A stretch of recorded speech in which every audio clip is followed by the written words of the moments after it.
সূরা ইসরার শুরু থেকে তেলাওয়াত করা হয়েছে।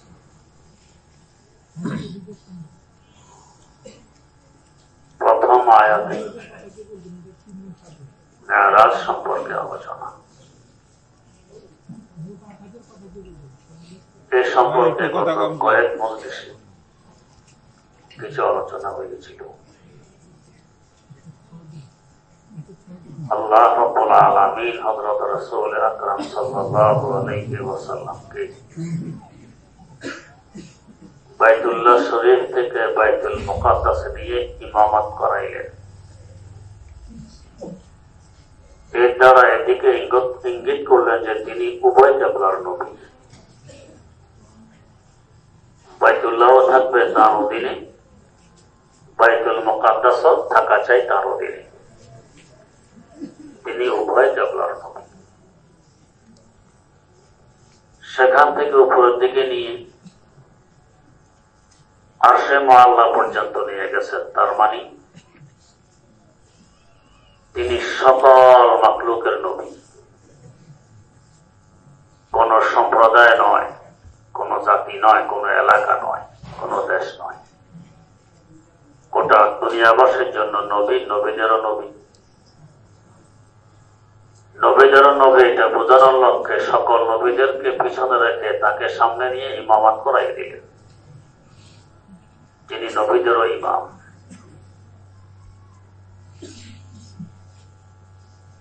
পথের মধ্যে বিভিন্ন নিদর্শনাবলী দেখাইলেন। প্রথম আকাশে যাওয়ার পর সাক্ষাৎ হল মানব জাতির পিতা সাইয়্যিদানা হযরত আদম আলা নাবিয়িনা ওয়া আলাইহিস সালাতু ওয়াস সালামের সাথে। এই সাক্ষাতে ইঙ্গিত বহন করে ছিলেন তো নিজের দেশ জান্নাতে বেহেশতে, কারণ বশত তাকে হিজরত করতে হয়েছে।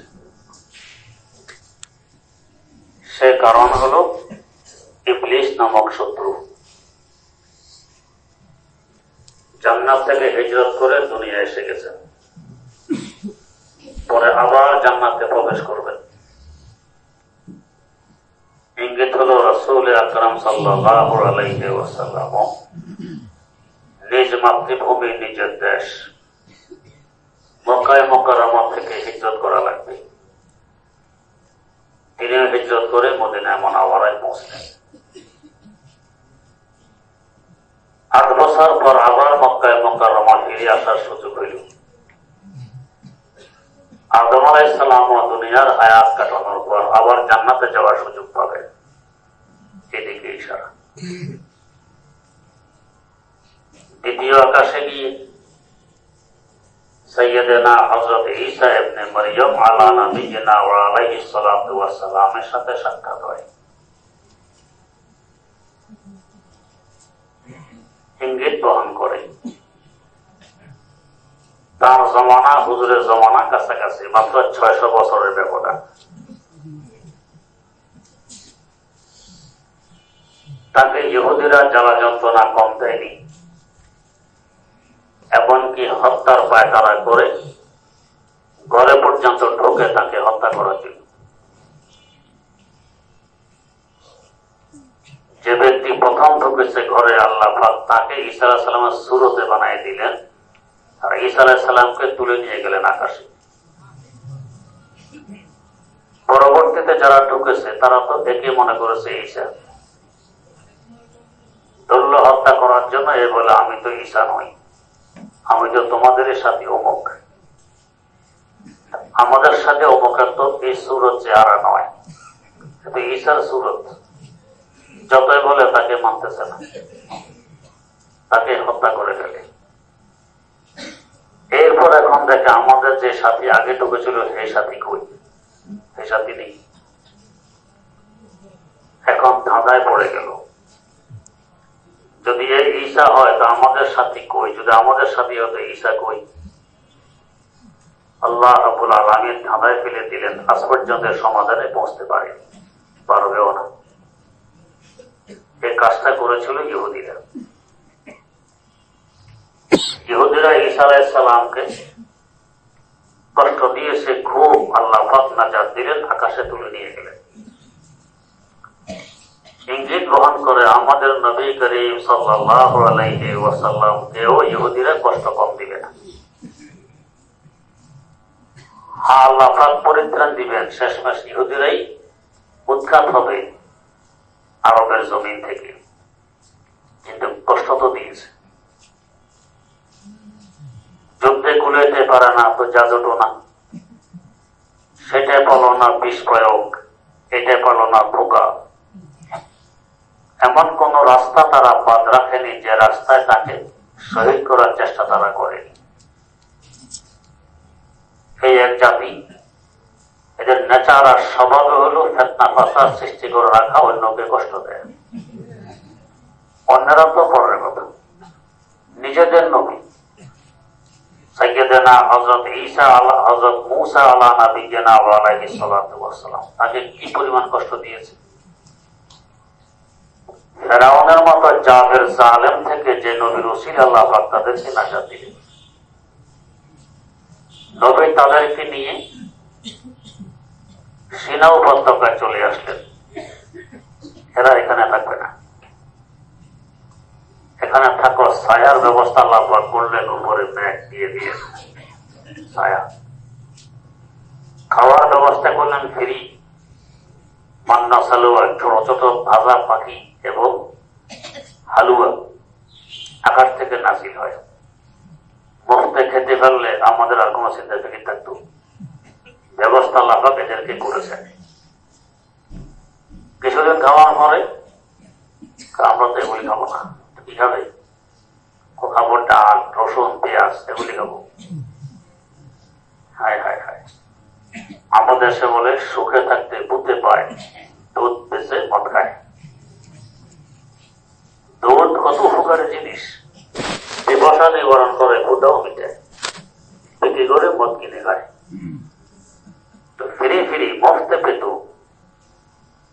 ভাজা পাখি, হালুয়া, কত সুস্বাদু আল্লাহ পাকের পক্ষ থেকে, কত হিতকর, স্বাস্থ্যকর ছিল, নির্ভেজাল, ফরমালিনের তো প্রশ্নই আসে না। আকাশ থেকে বৃষ্টি বর্ষণ হয় বিশুদ্ধ পানি, আর আকাশ থেকে খাবার নাজিল হয়, কেমন বিশুদ্ধ হবে? এটাই হবে না। এটা হইতে হইলে এর আবার মিশর যেতে হবে। আমরা এখানে থাকবো না, মিশর যাবো। যন্ত্রণা দিয়ে মূসা আলাইহিস সালামকে সহকারে নিয়ে রওনা করে মিশর যাবে। সিনা উপত্যকা থেকে মিশর সোজা করে হাঁটে। সারাদিন হাঁটতে হাঁটতে বিকেলে দেখে যেখান থেকে হাঁটা শুরু করেছিল সেখানে এসে পৌঁছেছে। হায় হায়, আবার আগামীকাল সকালে হাঁটা মিশর সোজা করে, বিকেলে দেখে যেখান থেকে হাঁটা শুরু সেখানে এসে আবার হাঁটা শেষ, আবার ওই জায়গায়। এক দুই দিন তো নয়, 2-4 দিন এই ঘটনা ঘটলে তো বোঝার দরকার ছিল আল্লাহ পাক চান না যে আমরা মিশরে যাই, আমাদেরকে আবার ফেরত এখানে নিয়ে আসেন না। তারপর 40 বছরের ময়দানে তারা ঘুরছে, মূসা আলাইহিস সালামকে ঘুরেছে। তো নিজের নবীর সাথে যাদের এই আচরণ, অন্যের সাথে কেমন আচরণ করবে চিন্তা করুন। নবীর সাথে এই আচরণ করতে পারা মানে মানবতা, শালীনতা বলতে কিছু আছে? কিছু নাই। এই একটা জীব জাতি। তাই আজও দেখা যায় পুরো দুনিয়াতে অশান্তি, বিশৃঙ্খলা সৃষ্টি করে রেখেছে ইহুদি সম্প্রদায়। হিটলার অসংখ্য ইহুদিকে আগুনে জ্বালাইছিল, চেয়েছিল ইহুদির বীজ দুনিয়াতে রাখবে না, একটাও রাখবে না। কিন্তু পরে তার একটা যুক্তি মনে আসলো, এসে কিছু ইহুদি রেখে দিল। কেন? সব ইহুদিকে শেষ করে দিলে কিয়ামত পর্যন্ত আমার একটা বদনাম ছড়াবে যে একটা জাতিকে আমি শেষ করে দিয়েছি। কিছু রেখে দিল, এদেরকে দেখে অন্যরা শিক্ষা পাবে যে কেন আমি বাকিদেরকে জ্বালাইছিলাম, তাহলে আমার বদনামটা হবে না। এই যে কিছু রেখে দিল, এখন এদের অবস্থা কি? না হয় সিরিয়ার মুজাহিদরা বিজয় লাভ করলো, ওদের গতি কি? এরা এদের দেশে আছে, কিন্তু এদের বিভিন্ন স্থাপনা, ওদের রেখে যাওয়া প্লেন, হেলিকপ্টার, অস্ত্র এগুলো ধ্বংস করা ওদের দরকার আছে? সিরিয়া এসে বন্দি করে সব ধ্বংস করে দিল। তার মানে এদেরকেও খেপাই তুলল। এভাবে চতুর্দিক দিয়ে খেপতে খেপতে এক সময় দেখবে যে নিজেদের অস্তিত্ব নেই, ইনশাল্লাহ টানাটানি হবে। বেশি বরাবর আরম্ভ করে তখন টিকতে পারে না। এমন নজির আমাদের সামনে বহু আছে। তো এই সম্প্রদায় নিজের নবীকে শান্তিতে থাকতে দেয়নি, আর আমাদেরকে শান্তি থাকতে দিবে? আমাদের নবীকেও ছলে বলে কৌলে কলে কৌশলে জাদুরে ধোকায় প্রতারণায় কষ্ট কম দেয়নি। তারা জাদু করেছে, বিষ প্রয়োগ করেছে, দাওয়াত দিয়ে নিয়ে ওয়াদের পাশে বসাইছে, খানা খাওয়াবে, ওয়াদের উপরে পাথর ধুয়ে দিছে, কোন এক বাহানা পাথর ফেলে দিবে, হুজুরের মাথায় পড়বে, হুজুর শেষ হয়ে যাবে। দেখো আল্লাহ রাব্বুল আলামিন ওহীর মাধ্যমে তাকে জানায় দিলেন, তিনি সরে বসলেন। এখন পাথর ফেললে তার মাথায় পড়বে না। ছোটবেলায় দেখেছি দুলা বিয়ে করতে গেলে গ্রামগঞ্জে একটা কুসংস্কার আছে, গেট সাজায়। কেউ তো আছে গেট বন্ধ করে রাখে, টাকা না দিলে গেট খোলে না। আবার কেউ আছে আরো সমস্যা করে, দুলাকে গেটের সামনে বসার জন্য একটি চেয়ারের ব্যবস্থা করে। চেয়ারের পিছনের দুই পায়ার নিচে গর্ত খুঁজে উপরে মাটির পাতিল ভাঙা বিছাই তার উপরে পায়াটা রেখে দেয়, এর উপরে সামান্য মাটি। যদি দুলা বসে, সে মাটির পাতিল ভাঙা তো ভেঙে চেয়ারের পায়ের নিচের দিকে গাড়বে, চেয়ার পিছনের দিকে পড়বে, দুলার বেইজ্জতি হবে, সবাই হাসবে। দুলার বেইজ্জতি হলে কি, যে বাড়িতে দুলা আসছে বিয়ে করতে, এদের ইজ্জত বাড়ে, বুঝবুদ্ধির অভাব। দুলার ইজ্জত নষ্ট তো ওদেরও ইজ্জত নষ্ট। তো দুলা যদি প্রতিশ্রুতি না রাখে, বসে তো শীত হয়ে পড়ে, সবাই হাসে। আর প্রতিশ্রুতি রাখলে চেয়ারের হাতা টান দিয়ে নাড়াইয়া তারপরে বসে। ওদের এই পরিশ্রম আর মেহনত বেকার গেল। রাসূল আকরাম সাল্লাল্লাহু আলাইহি ওয়াসাল্লামকে যেখানে বসার স্থান দিয়েছে, এখানে হুজুর বসেছেন উপরে পাথর, দেওয়ালের উপরে। পিছন থেকে কোন কৌশলে পাথর ফেলে দিবে, হুজুরের মাথায় পড়বে, হুজুর শহীদ হয়ে যাবে। আল্লাহ পাক ওহীর মাধ্যমে জানায় দিলেন, হুজুর সরে বসলেন, পাথর ফেলতে পারবো। এই যে ইহুদিরা এত কষ্ট হুজুরকে দিবে, শেষমেশ পরিত্রাণ পাবে। ঈসা আলাইহিস সালামের সাথে সাক্ষাতের মাধ্যমে এদিকে ইঙ্গিত দিলেন। ওনাকে ইহুদিরা কষ্ট কম দেয়নি, শেষমেশ আল্লাহ পাক হেফাজত করেছেন, পরিত্রাণ পেয়েছেন। শেষ জমানায় এসেও তিনি ইহুদিদের বিরুদ্ধে যুদ্ধ করবেন, ইহুদিরা পরাজিত হবে। রাসূল আকরাম সাল্লাল্লাহু আলাইহি ওয়াসাল্লাম ইহুদিদের সহযোগ থেকে বাঁচবেন, তাদের সাথে যুদ্ধ হবে, শেষমেশ ইহুদিরা পরাজিত হবে। তাই হয়েছে। দ্বিতীয় আকাশে হযরত ইউসুফ আলাইহিস সালামের সাথে সাক্ষাৎ ঘটে। বুঝালেন যে ইউসুফ আলাইহিস সালামকে তার ভাইয়েরা কষ্ট কম দেয়নি, শেষমেশ মেরে ফেলার ভয় তারা কূপে ফেলে দিল। আল্লাহ পাক তাকে বাঁচাই দিলেন। আল্লাহ বাঁচাইলে কে মারতে পারে? বুঝালেন, ও নবী, আপনাকে আপনার স্বজাতি অনেক কষ্ট দিবে, শেষমেশ আল্লাহ পাক বাঁচাই দিবেন, কিন্তু কষ্ট কম দিবে না। ইউসুফ আলাইহিস সালাম যখন মিশরের ক্ষমতায় দুর্ভিক্ষ দেখা দেয়, ভাইয়েরা আসে রিলিফের খাদ্য নেওয়ার জন্য। পিছা লম্বা, শেষমেশ পরিচয় হয়ে গেল ভাইদের কেমন লজ্জার কথা। এমন সুযোগ আমাদের হাতে আসলে প্রতিশোধ নিয়ে নিতাম। ইসু আসসালাম বললেন কি, লা তাসরিবা আলাইকুম আল-ইয়াওম, কোন দরফাকড় নেই, সব ক্ষমা। এতে ভাইদের লজ্জা আরো বাড়লো কিনা? আরো বাড়লো। শিক্ষা গ্রহণ করতে হবে, যার সাথে আমাদের এই ব্যবহার মেরে ফেলার জন্য, আর সে আমাদের সাথে করলো কি ব্যবহার। ইউসুফ আলাইহিস সালামকে মেরে ফেলার জন্য ষড়যন্ত্র করেছে, কিন্তু আল্লাহ পাক বাঁচাই দিলেন। ও নবী, আপনিও কষ্ট পাবেন আপনার স্বজাতি থেকে, এমনকি মেরে ফেলার ষড়যন্ত্র করবে। দারুন নুদওয়ায় কাফের মুশরিকেরা পরামর্শ সভা ডাকলো, কি করা যায়, রুদ্ধ দেওয়ার পরামর্শ, কেউ যাতে টের না পায়। এর মধ্যেই দুয়ারে খটখট আওয়াজ, আমাদের রুদ্ধ দেওয়ার পরামর্শ, কে তুমি? আমি নাজদের একজন মুরব্বী, নাজদের মুরব্বী। নাজদের মুরব্বী এখানে কি? আমাদের এখানে গুরুত্ব পরামর্শ আছে, আরে তোমাদেরকে সুপরামর্শ দেওয়ার জন্য আমি এসেছি। কি বিশ্বাস? আসলে সুপরামর্শ দিবে না কুপরামর্শ দিবে না, আমাদের পরামর্শ নিয়ে পাঁচটা করে দিবে, কি বিশ্বাস? শেষ মাস আসল পরিচয় তুলে দিলে আমি ইবলিস।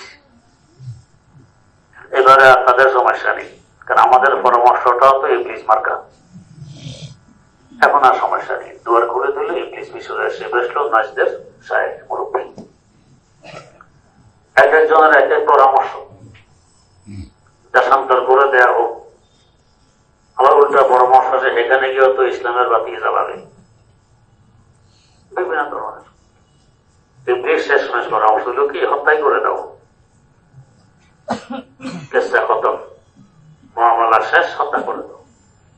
সবাই হাততালির মাধ্যমে এটা গ্রহণ করে নিল, হত্যা করবে। ঈশ্বর ভাইয়েরা পরামর্শ ঠিক করছে, হত্যাই করতে হবে। এর আগে এক এক ভাই এক এক পরামর্শ দিয়েছিল, সিদ্ধান্ত হবে হত্যা, কুফে ফেলে হত্যা করতে হবে। এরাও ওনাকে হত্যা করার সিদ্ধান্ত দিল। ঈসা আলাইহিস সালামকে হত্যার জন্য যেরকম ঘরে ঢুকেছে, হুজুরকে হত্যার জন্য ঘরে ঢুকেছে। ঈসা আলাইহিস সালামের সুরতে যে প্রথমে ঢুকলো, তাকে ওই সুরতে বানায় দিল, তারা দাদায় পড়ে গেল। আর হুজুরের বিছানায় হুজুরের সুরতের চাচাতো ভাই আলী মুর্তজা রাদিয়াল্লাহু তাআলা আনহুকে দেখলো যে উনি শোয়া। হায় হায় হায় হায়, সব পরামর্শ যেন পানি পড়ে গেল, সব পরামর্শ জ্বলে গেল। কি হলো? এ তো নেই। আল্লাহ রাব্বুল আলামিন তাকে বাঁচায় দিলেন। ঈসা আলাইহিস সালামকে হত্যার পরামর্শ শেষ করে সিদ্ধান্ত নিয়ে কুফে ফেললো, আল্লাহ বাঁচায় দিলেন। হুজুরকেও হত্যার পরামর্শ করে সিদ্ধান্ত নিলে হত্যা করবে, আল্লাহ বাঁচায় দিলেন। ঈসা আলাইহিস সালাম শেষমেশ মিশরের ক্ষমতায়, হুজুর সাল্লাল্লাহু আলাইহি ওয়াসাল্লাম শেষমেশ আরবের ক্ষমতায়। তৃতীয় আকাশে তার সাথে সাক্ষাৎ করাই এদিকে ইঙ্গিত। এর পাশাপাশি জান্নাত এমন একটি জায়গা, সেখানে কুসরি বিশ্রী কোন মানুষের চেহারা, কোন দৈহিক গঠন থাকার প্রশ্ন আসে না। কে কাছ থেকে কত বেশি আকর্ষণীয়, কোমল, সুন্দর হতে পারে, এরকম হবে। রাসূল আকরাম সাল্লাল্লাহু আলাইহি ওয়াসাল্লামের উম্মতরা ঈসা আলাইহিস সালামের মতো সুন্দর হয়ে জান্নাতে ঢুকবে। তাই তার সাথে সাক্ষাৎ করে ইঙ্গিত গ্রহণ করে আপনার উম্মত এরকম সুন্দর হয়ে জান্নাতে ঢুকবে। রাসূল আকরাম সাল্লাল্লাহু আলাইহি ওয়াসাল্লাম ব্যতীত দুনিয়ার সকল মাখলুক থেকে উনি সবচেয়ে সুন্দর। এই সুন্দর হয়ে তারা ঢুকবে। ষষ্ঠ আকাশে গিয়ে হযরত মূসা আলাইহিস সালামের সাথে সাক্ষাৎ। মূসা আলাইহিস সালামকে তার সম্প্রদায় ফেরাউন ইত্যাদি বলেছিল জাদুকর। শেষমেশ জাদু দিয়ে তার সাথে মোকাবেলা হয়, টিকলো না, উল্টা জাদুকররা ঈসা আলাইহিস সালামের দ্বীন মেনে নিল। নবী করিম সাল্লাল্লাহু আলাইহি ওয়াসাল্লামকেও মক্কার মুশরিকরা বলেছিল জাদুকর।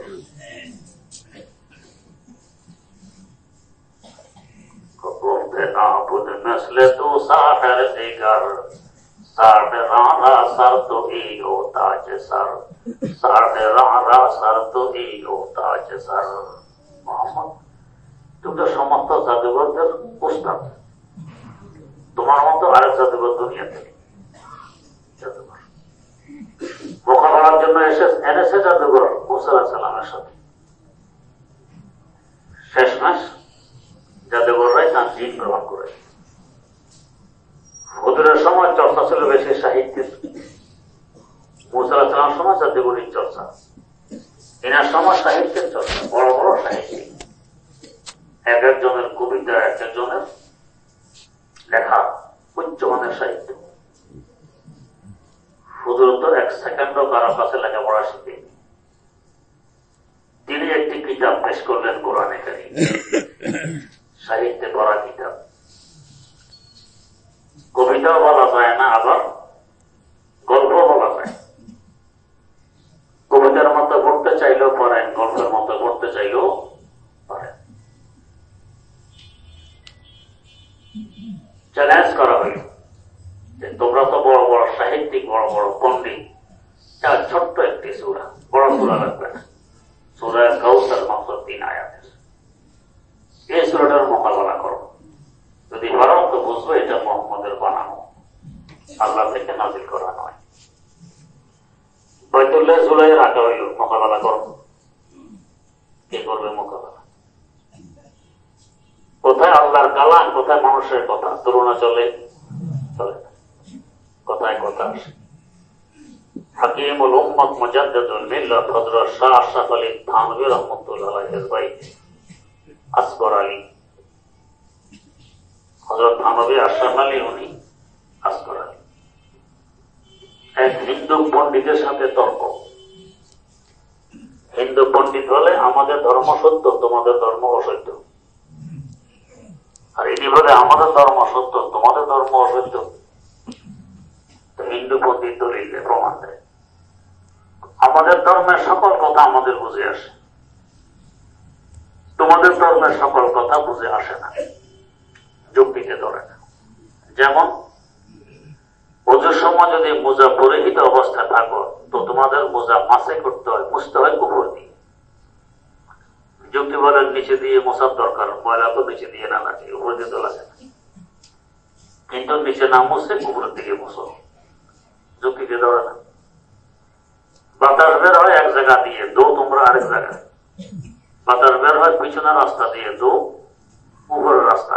মুখ করো কুলি, পানি দাও নাকে, মুখ দো, হাত দো, মাথা মাসে করো, পা দো। যেখান দিয়ে বাতাস বের হয়েছে সেখানে কোনো নাম নেই, নাম নেই দেওয়ার, অযৌক্তিক। আসর আলী মরহুম জবাব দিলেন, যে কথাগুলো দিয়ে তুমি তোমাদের ধর্ম সত্য হওয়া, আমাদের ধর্ম অসত্য হওয়ার যুক্তি দিয়েছ, এই কথাগুলি আমাদের ধর্ম সত্য হওয়ার যুক্তি। কিভাবে? তোমাদের ধর্ম তো মানব রচিত, মানুষের বানানো। তো মানুষের বানানো ধর্ম মানুষের বুঝে আসবে না, তো কার বুঝে আসবে? আমাদের ধর্ম তো কোনো মানুষের বানানো নয়, আল্লাহ দেয়া। তো আল্লাহ দেয়া সকল কথা মানুষের বুঝে আসা কি সম্ভব? বহু কিছু থাকবে মানুষের বুঝে আসবে, শুধু মানতে হবে। এটাই তো দলিল যে আমাদের ধর্ম হোক, যেহেতু এটা আমরা বানাইনি, এটা আল্লাহর বানানো ধর্ম, আল্লাহ দেয়া ধর্ম, এটা দলিল। যে কথাকে দলিল মনে করেছে ওরা, এই কথা বাস্তবে দলিল হইল আমাদের ধর্ম হক হওয়ার। আল্লাহ। তো হযরত মূসা আলাইহিস সালাম যাতে করে বিদ্যা ছিল ওইটা দিয়ে মোকাবেলা, আর আমাদের নবী সাহিত্যের বিদ্যা ছিল এটা দিয়ে মোকাবেলা। জুলাই রাখলাম সূরা কাউসার, কে মোকাবেলা করবে? শেষমেশ এক সাহিত্যিক নিচে দিয়ে 1 লাইন লিখে দিল, সূরা তো ছিল ইন্না আ'তাইনাকাল কাউসার ফাসাল্লি লিরাব্বিকা ওয়ানহার ইন্না শানিআকা হুয়াল আবতার। নিচে দিয়ে লিখলো কি, লাইসা হাযা মিন কালামিল বাশার। এটা তো মানুষের কথা নয়। মানুষের কথা হলে মানুষ মোকাবেলা করতো, মানুষের কথা নয়, মানুষ মোকাবেলা করবো কিভাবে? কোরআনই মুজিজা। তাই মূসা আলাইহিস সালামের সাথে আল্লাহ পাক সাক্ষাৎ করায় দিলেন, এদিকে ইঙ্গিত বহন করলেন, পারবে না আপনার সাহিত্য বিদ্যার সাথে তারা মোকাবেলা করে। এরপরে বাইতুল মামুরের কাছে গিয়ে দেখেন হযরত ইব্রাহিম আলাইহিস সালাম 6ষ্ঠ আকাশে। ইব্রাহিম আলাইহিস সালাম বাইতুল মামুরের সাথে ট্যাক লাগাইয়ে বসে আছে, সামনে কিছু বাচ্চা কুচ্চা আনন্দ ফুর্তি করে, খেলাধুলা করে, বড় আছে। বাইতুল মামুর 6ষ্ঠ আকাশের মাখলুকের কেবলা, ঠিক আরশে মুআল্লা। একটা রশি যদি নিচের দিকে ছেড়ে দেওয়া হয়, প্রথম পৌঁছবে বাইতুল মামুরে, তারপর পৌঁছবে বাইতুল ইজ্জতে, তারপর পৌঁছবে আমাদের বাইতুল্লাহ কাবা শরীফে, হ্যাঁ বরাবর। মামুরের সাথে হেলান দিয়ে তিনি বসা, সামনে বাচ্চা কাচ্চা কতগুলো খেলাধুলা করে, রং তামাশা করে। এই বাচ্চাগুলো যেহেতু তিনি উম্মতের রুহানি পিতা, এরা রুহানি সন্তান, ছোট বাচ্চা দাদাকে নিয়ে রং তামাশাই করে। উনি তো ছোট বাচ্চাদের দাদা। দাদা বসে আছেন বাইতুল মামুরে হেলান দিয়ে, আর সামনে নাতিরা খেলাধুলা করে। যখন মানুষ দাদা হয়, রিটায়ার্ড করে বাড়ি আসে, কাজটার মতো নেই, এখন তো নাইনাত খুব থাকে, এগুলো নিয়ে কিছু সময় কাটায়, খেলাধুলা, রং তামাশা। আর এখন তো আবার ছেলেরা বড় বড় শিক্ষিত, আমেরিকা, ইউরোপ, দাদা দাদি একা ঘরে পড়ে, নাতিও নাই, নাতিও নাই, কেউ নেই। হায় হায়, আরো বৃদ্ধা হয়ে গেলে কে ভাবসা করবে, কে খাওয়াবে, ওষুধ বেশি করে ওষুধ কে আনবে, সেবা কে করবে, কেউ নেই। আফসোস, আমাদের এখনো ছিলেন একজন মুরব্বী, ছেলেরা সব আমেরিকা, কেউ এখানে নাই। হুজুর, কি যে কষ্টের জীবন। থাকলে তো নাতি নাতিনের সাথে কিছু সময় কাটাতে পারত। দাদার সাথে দাদার নাতিরা সেখানে খেলাধুলা করে। খতিব আজম আল্লামা সিদ্দিক আহমদ রহমতুল্লাহ আলাইহ এক সময় ধানমন্ডি এক বাসায় ছিলেন দীর্ঘ 4 বছর। বাসার যিনি মালিক খুব আলেম ভক্ত, খুব সেবা করতেন। তোরা ছোট ছোট ছেলেরা আছে, আব্বাকে বারবার বলে, আব্বা বল কিনে দেন। আব্বা জানা এত বড় হুজুর বুজুর্গ আমাদের বাসায়, ওনার সামনে ছেলেরা বল খেলবে দেয় না। একদিন হুজুর বললেন, বাচ্চাদেরকে কিছু সুযোগ দিতে হবে, বল কিনে দেন, ছোট বাচ্চা কিছু খেলবে, ব্যায়াম হবে। হুজুর কথা বল কিনে আনছে। বাচ্চা বল নিয়ে কয়, দাদা আমি খেলি, আপনি গোলি। হুজুর বাচ্চার বাবা, হুজুর এবারে ভালো হয়েছে, পরামর্শ দিয়েছেন বলকে কিনে দিতে, এবার আপনি গোলি, এরা খেলবে। অসুবিধা না, আমি গোলি, বড় মানুষ, ঠিক আছে, তোমার নাতি গোলি। ইব্রাহিম আলাইহিসসালাম সেখানে বসা, সামনে নাতিরা এভাবে খেলাধুলা করে, আনন্দে আছে। বুঝাইলেন যে আমার বাইতুল মামুর 6ষ্ঠ আকাশের বাসিন্দাদের কেবলা, তোমার পাশে আছে আমার নির্মিত আরেক ঘর, এটা দুনিয়াবাসীদের কেবলা, বাইতুল্লাহ শরীফ। বুঝাইলেন আল্লাহ। এভাবে 7 আকাশ পরে দিয়ে সিদরাতুল মুনতাহা, সেখান থেকে গেলেন শরীফুল আকলাম, তাকদীর কলম যে লিখতেছে পরপর আওয়াজ হয়, শোনা যায়, সেখানে পৌঁছলেন। এরপরে জান্নাত জাহান্নামের সয়ের, জান্নাতও পরিদর্শন করলেন, জাহান্নাম। এত অল্প সময় গেলেন, ফিরে আসলেন, হুজুর পানি এখনো শুকায়নি, দুয়ারের কড়া এখনো নড়তেছে, দরজাটা বন্ধ হয়নি, যে দুয়ার খুলে বেরিয়ে গেছেন। যে বিছনা থেকে গেলেন, এসে দেখেন বিছনার মুখ গরম এখনো আছে, ঠান্ডা হয়নি। কত অল্প সময়! এই অল্প সময়ে এত লম্বা সফর, আবার জান্নাত জাহান্নাম পরিদর্শন। আমার আল্লাহর কুদরত আছে। জমিনকেও ছোট করেন, লম্বা করেন, সময়কেও ছোট করেন, লম্বা করেন, আল্লাহ পাক পারে। কেউ আছে 5 ঘন্টায় যে পথ অতিক্রম করে আরেকজনে আধা ঘন্টায় বলে। আমাদের উজানের হযরত মাওলানা মোবারক করিম রহমতুল্লাহ আলাইহি, বর্তমান পীর সাহেবদের আব্বা, শুক্রবারে দাওয়াত জমা করতে হবে গাজীপুর, আনতে গেছে ওনাকে। আমাদের আধা ঘন্টা বাকি আছে, ইমাম সাহেব নিজে আনতে গেছেন, মেঘনা ব্রিজে গাড়ি, কোথায় মেঘনা ব্রিজ, কোথায় গাজীপুর, আধা ঘন্টা বাকি, রাস্তায় দাঁড়িয়েছেন। ইমাম সাহেব বারবার ঘড়ির দিকে তাকায়, পেরেশান চেহারার মধ্যে পেরেশানির ছাপ। হুজুর লক্ষ্য করতেছেন, এক পর্যায়ে দিচ্ছেন ধমক, ঘড়ি দেখি, ঘড়ি দেখি, বারবার ঘড়ি দেখো। হুজুরের আধা ঘন্টা বাকি, বাকি থাকলে কি হয়েছে, বাকি আধা ঘন্টার ভিতরে মেঘনা ব্রিজ থেকে মসজিদে গিয়ে মসজিদ মাত্র ওয়াজ করার সময় হয়েছে। হুজুরের ওয়াজ করার সময় হইল মাত্র। আল্লাহ কিভাবে নিয়ে নিল, এখানেও সময় ঠিক, এখানেও সময় ঠিক। আমার আল্লাহর কুদরত আছে, জমিনও লম্বা ছোট করে, সময়ও লম্বা ছোট করে। কেউ আছে অনেক অনেক সময় অল্প কাজে করতে পারে না, অল্প কাজে অনেক কাজ করে ফেলতে পারে, সময়ও লম্বা ছোট হয়। এত অল্প সময়ের ভিতরে জান্নাত জাহান্নাম সব দেখাই দিলেন। অল্প সময় বোঝানোর জন্য আল্লাহ লাইলান, আর আমরা বুঝবেন না কেরা। সুবহানাল্লাযী আসরা বিআবদিহি লাইলা। আসরা মানিয়ে হলো রাতের সফর, লাইলা নাম দরকার ছিল না। তো আল্লাহ রাত্রে সফর করাইলেন বললে হইতো, তা না বলে লাইলান শব্দ কেন আনলেন? রাতের অল্প সময়, সামান্য অংশে। এ নাকেরা আনলেন এই জন্য লাইলান। অল্প সময় এত লম্বা রাস্তা অতিক্রম করা, আবার জান্নাত জাহান্নামের পরিদর্শন, এটা তার মুজিজা, আল্লাহ পাকের কুদরতের বহিঃপ্রকাশ। এরপরে বোঝার বিষয়, রাস্তা এখন দিনও তৈরি পারতেন। দিনের বেলা নিচে করতে কি কেউ দেখানো যে অজাকে নবীর উপর দিকে দেখা যায় দিনের রাত্রে। ও কারণ হলো সবা মুদ পর দাদা রে এশকে বাজা, সবা মুদ পর দাদা রে এশকে বাজা। প্রেমিকার প্রেমাস্পদের প্রেম বিনিময় রাতের অন্ধকারে হয়, নির্জনে, সাধারণত দিনে হয় না। আল্লাহ রাব্বুল আলামিন ও মাহবুব রাসূল আকরাম সাল্লাল্লাহু আলাইহি ওয়াসাল্লাম আল্লাহর মাহবুব। তো দুই মাহবুবের সাক্ষাৎ কথাবার্তা এটার জন্য রাতকে বাছাই করে নিয়েছে, রাতের বেলায়।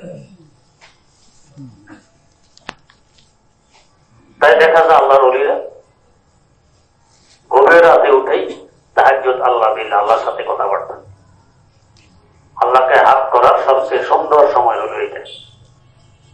আল্লাহ রাসূল সাল্লাল্লাহু আলাইহি ওয়াসাল্লাম আল্লাহ রাতে নিয়ে গেলেন, তুমি আমার মাহবুব, আমিও তোমার মাহবুব, তুমি আমার প্রেমাস্পদ, আমি তোমার প্রেমাস্পদ। তাই অন্ধকার রাত্রকে বাছনি করা হলো, রাত্রে নিয়ে গেল অল্প সময়ের মধ্যে।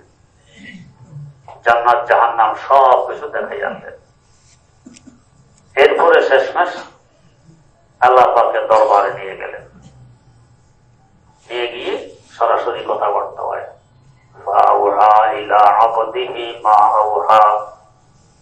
যা কিছু কথাবার্তা বলার ছিল সেখানে কথাবার্তা বললেন।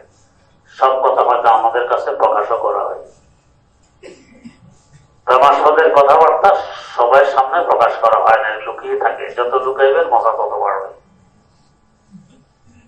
তো সব কথা প্রকাশ হয়নি। যতটুকু আমাদের দরকার ছিল অতটুকু হয়েছে, যতটুকু দরকার নাই ওনাদের ব্যাপার অতটুকু প্রকাশ হয়।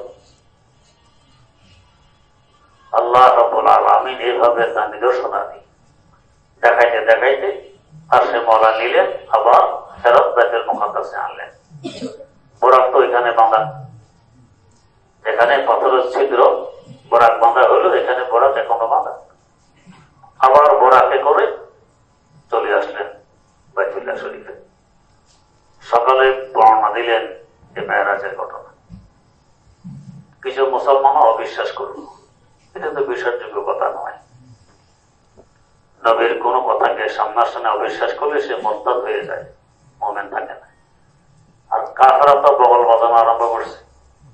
এই আজকে তার আসল রূপ প্রকাশ পেল, কেমন মিথ্যা কথা বলে।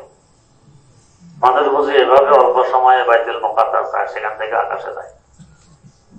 নিদর্শন চাইল, তুমি গেছো, দু একটা আলামত বলো।